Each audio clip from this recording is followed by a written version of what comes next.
Let's go to Congressman Michael Waltz right now of Florida, House Armed Services Committee, a former Green Beret. And from the very beginning, Congressman, you were concerned about the continuing support or how much we would see throughout the duration of the war. Now, this country accounts for about 90% of that financial aid, and it keeps on coming. But I'm just a little surprised, Congressman, that we make up that much of it. Where are the others?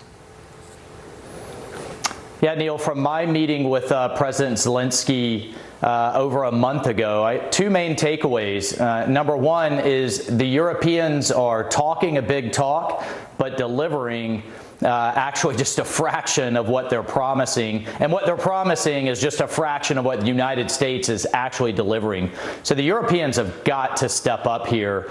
This is settling into a long slog. I do think it's important to send a message to Putin that he can't just grind this out. He can't just outweight us. What I fear is that these lines settle in this winter.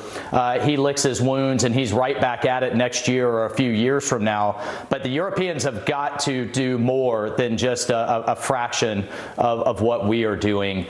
We also have just a couple other points. One, we have all the gas being cut off finally to Europe, to Germany specifically by Russia. They're saying they don't know when they're going to turn it back on. And I think this really could send Europe and Germany into an economic crisis. And we still have the outstanding issue of Europe's largest nuclear plant stuck in the middle of this fighting. My understanding is that the Ukrainians have tried to take it back twice, but if Putin is successfully able to cut off 30% of Ukraine's electricity, and God forbid we have a nightmare scenario of some type of leak, that could take this crisis from bad to worse. So those are two critical points. No, they're very good points, Congressman. I just always get the feeling that suddenly it's Vladimir Putin trying to see if Europe blinks first. I mean, by cutting off Nord Stream and maybe indefinitely so, sort of bringing Europe to its knees, certainly making them rethink of the support they've had for Ukraine,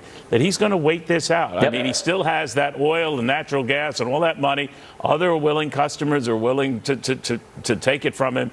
And he still has that currency to finance this brutal war.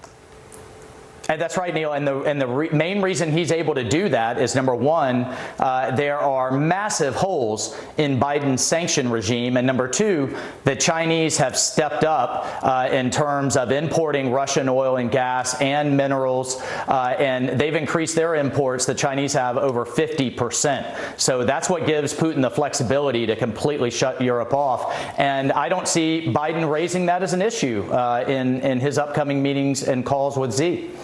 Yeah, I don't see it either. Congressman, thank you very much. But I always like to remind people, more for your incredible and brave service to this country.